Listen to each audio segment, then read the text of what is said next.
freaking noted. Tiap ada plot hole, solusinya adalah kekuatan cinta. Plot twist di bagian ending, aduh, gue langsung ngeh dong. I wish I wasn't this good at guessing. I wish I don't have the intuition of a reader, of a writer to know this shit.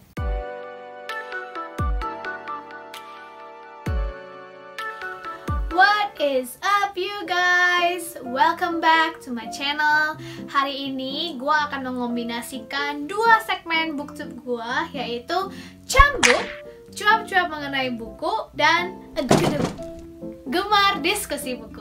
Baru-baru ini gue beli buku dari Big Bad Wolf BCA Secret Sale yang diadain tanggal 24 sampai 25 September 2021. Big Bad Wolf adalah acara pameran buku impor yang paling ditunggu-tunggu oleh book lovers di Indonesia. Kenapa? Karena harga buku impornya tuh miring banget. Diskonnya gede-gedean parah, dari 60 sampai 80% off. Cuman meskipun gue adalah pecinta buku, gue tuh gak pernah meramaikan acara Big Bad Wolf ini karena berbagai macam alasan. Yang pertama yaitu karena harganya murah banget. Ya, otak logis gue langsung berasumsi bahwa buku-buku itu murah karena mereka buku-buku yang gak laku atau buku-buku yang dicetak kebanyakan. Daripada dianggurin di gudang gitu aja, menu-menuhin gudang, lebih baik buku itu diobral gitu. Yang kedua, yaitu karena gue gak suka belanja. Jadi kalau gue harus beli buku di tempat yang terlalu besar, dengan item yang terlalu banyak dan bertumpuk-tumpuk, dan gue harus bersinggungan dengan banyak orang, sumpah itu tuh males banget. Yang ketiga, yaitu karena gue punya mentalitas untuk hidup minimalis. Hidup minimalis tuh kayak baru rame setelah kemunculan Mbak Marie Kondo. Tapi sebenarnya gue udah memegang prinsip ini tuh dari lama gitu. Gue bukan tipe impulsive buyer yang bisa asal beli barang selama harganya murah. Gue tipe yang teliti kalau mau beli barang. Gue kalau mau beli buku, gue pasti cari tahu dulu sinopsisnya, gue cari tahu dulu pengarangnya, gue baca dulu review-reviewnya di Goodreads kayak gitu. Dan it kinda defeat the purpose of going to BBW karena kebanyakan book lovers tuh justru pergi ke Big Bad Wolf untuk ngeborong buku gitu. Jadi daripada gue bersusah payah maximum effort cari buku di Big Bad Wolf, I prefer to just lay back on my bed, scrolling online, cari buku online, atau ya gue pergi ke Gramet atau ke toko buku di mall yang sepi gitu. Nah, berhubung ini lagi corona, sejak 2020 kemarin Big Bad Wolf itu diadain secara online di Tokopedia.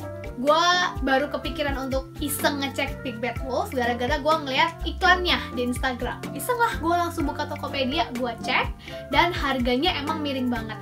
Ada buku-buku fiction, fantasy, impor gitu ya, harganya bisa mulai dari 5.500 perak, ada yang 9.000, ada yang 32.000, pokoknya murah-murah banget. Buku yang harganya biasanya 100.000 ke atas, itu rata-rata cuma jadi 70-80 ribu doang. Gue jadi kepo dong, kayak sebenarnya buku-buku yang harganya murah banget itu tuh bagus nggak sih kualitasnya? Ya kalau cuma dilihat dari harga sih pasti worth it ya. Cuman gue pengen tahu apakah isi bukunya tuh bagus atau enggak. Karena ada buku yang nggak laku karena emang nggak laku, ada buku yang nggak laku karena emang nggak bagus. So, gue akhirnya beli 3 buku, yang 2 harganya Rp9.000, yang 1 harganya Rp70.000. And we're going to unbox that right now. Tada! Ini dia paket dari Tokopedia. Let's unbox this.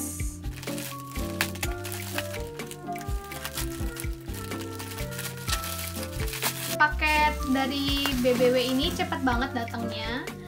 Gua pesennya kemarin, langsung hari ini udah datang paketnya. Di bubble wrap dengan sangat-sangat rapi supaya bukunya tetap aman.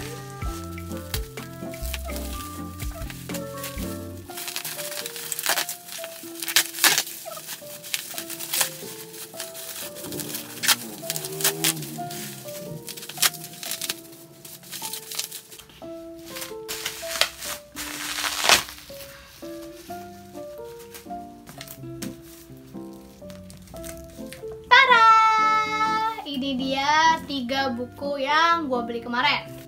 Kita bahas dari buku yang paling mahal, yaitu Defy the Worlds karya Claudia Gray.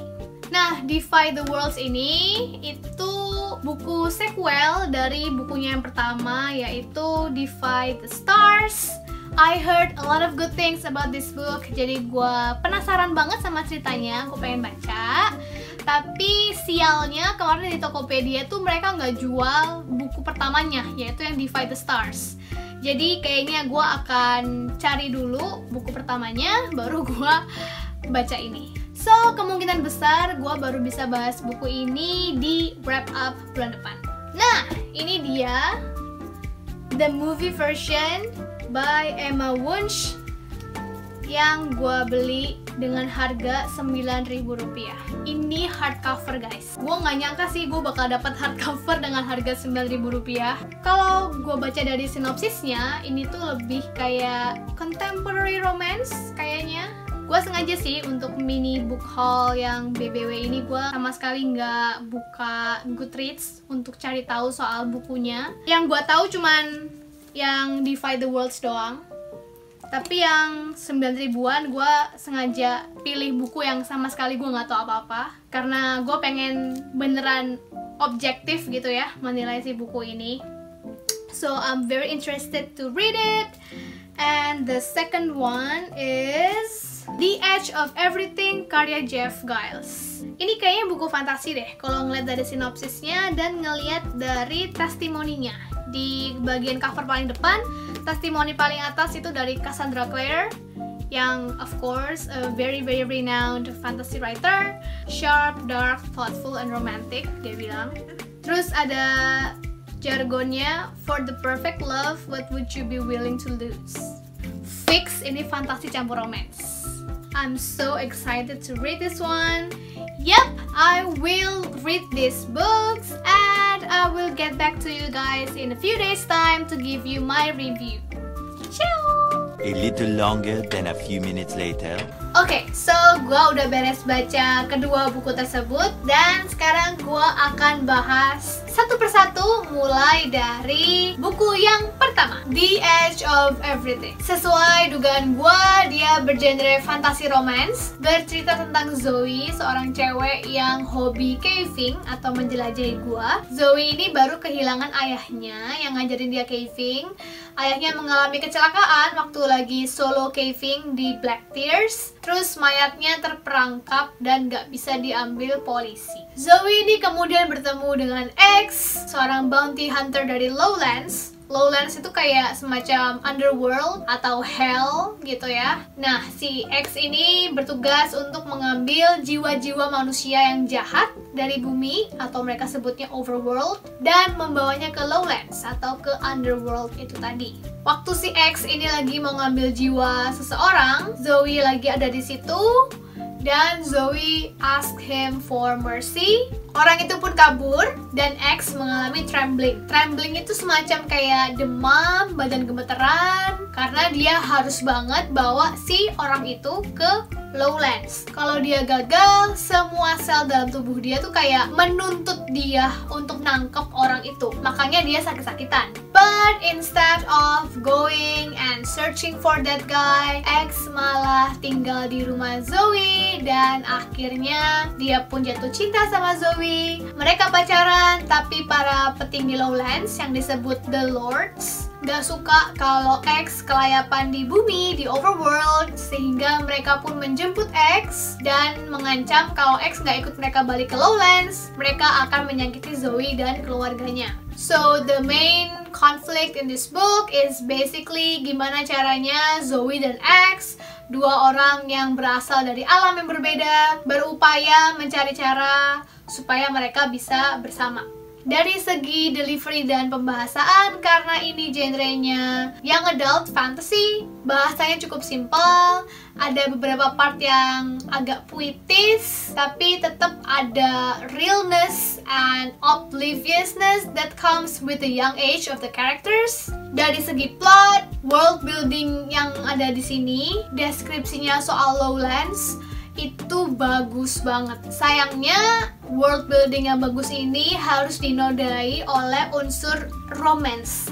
dalam cerita ini. This is a rare complaint because I usually love romance, but this book honestly doesn't need one. Menggunakan trope insta love, which I really hate. X langsung tertarik sama Zoe meskipun dia belum ketemu Zoe. Jadi bounty hunter tuh untuk ngejar target, mereka tuh kayak ditusuk sama kukunya The Lords di bagian pipi sini ditusuk dan kayak semacam disuntikin sesuatu supaya di dalam darahnya X itu mengalir memori list kejahatan si target yang mereka harus ambil nyawanya itu. Selain memori, X juga bisa lihat orang itu sekarang lagi di mana dan lagi ngapain dan kehidupan siapa aja yang terpengaruh oleh kejahatan yang dilakukan oleh si orang ini. Nah, waktu X lagi ngejar targetnya, si target itu lagi bareng sama Zoe. Makanya X bisa tuh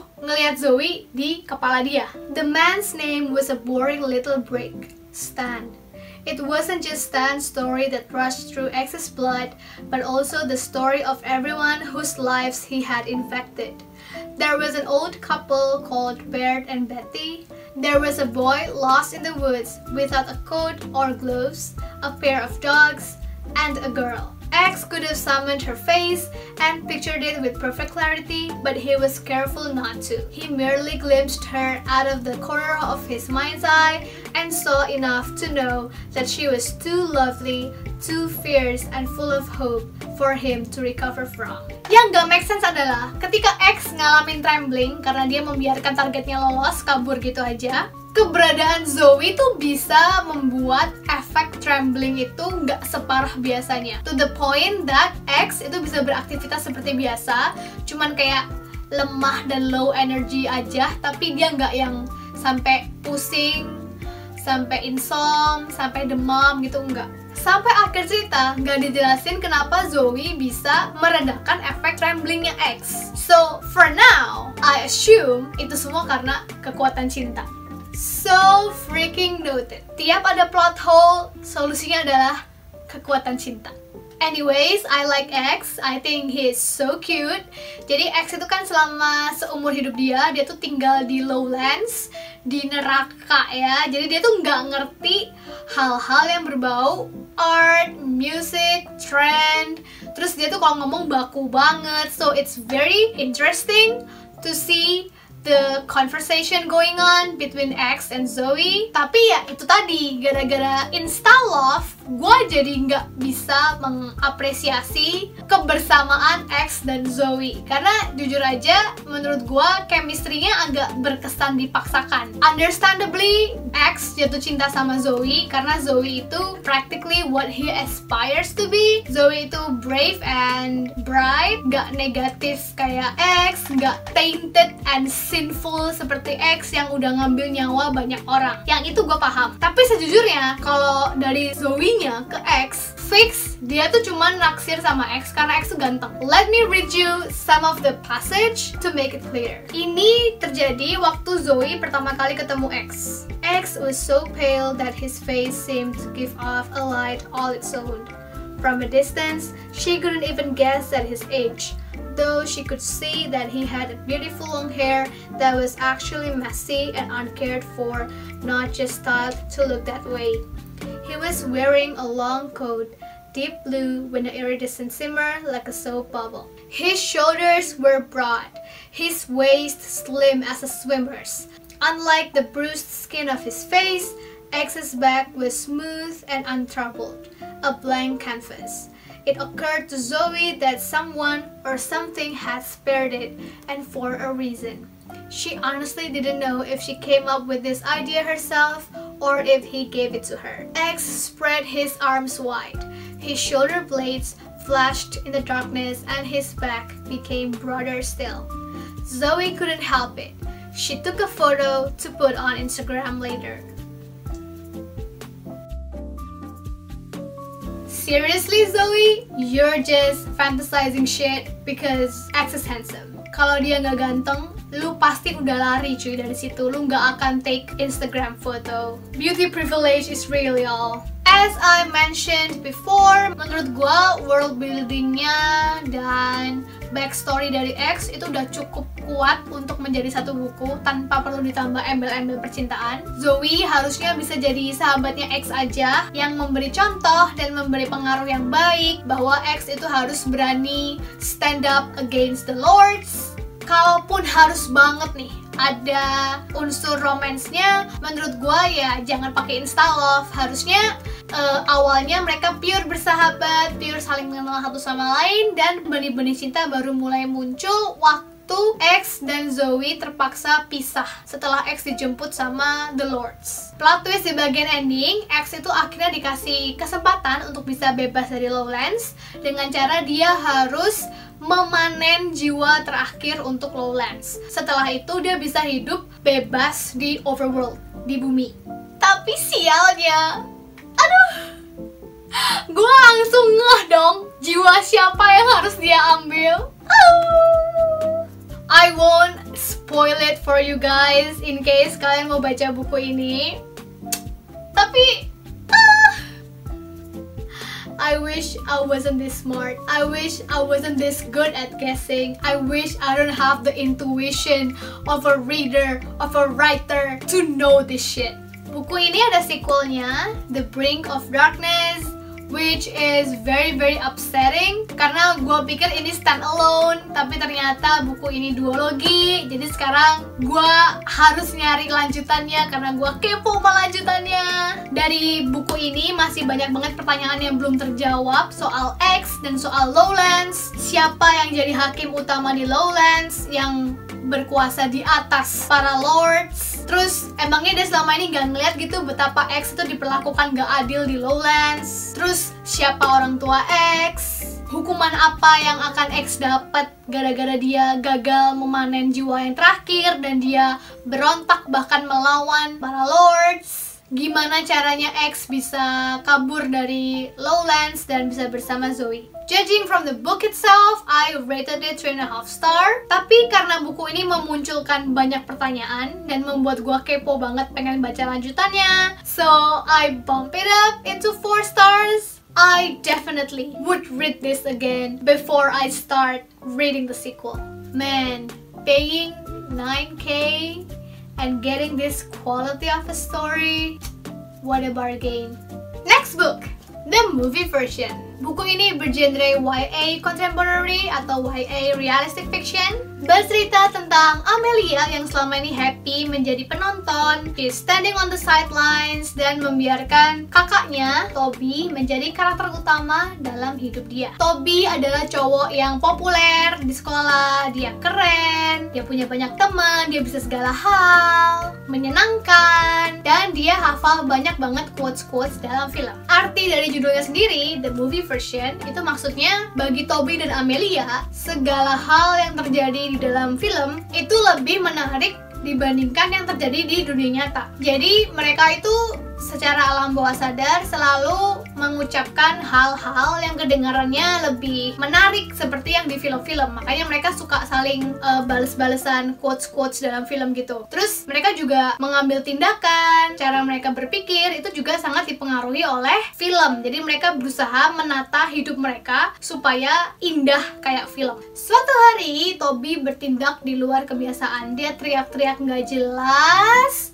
ngomongnya nggak masuk akal, terus badannya gemeteran. Amelia pikir itu cuma side effect dari ganja, jadi Toby lagi halu, lagi teler gitu ya. Jadi dia nggak ngelaporin soal keanehan Toby itu ke orang tuanya. Toby dan Amelia ini juga punya kesepakatan bahwa mereka akan saling melindungi, jadi mereka nggak asal ngadu ke orang tua gitu. Tapi kemudian Toby makin lama makin aneh, dia tiba-tiba bisa menghilang beberapa hari, dicariin sampai hampir manggil polisi.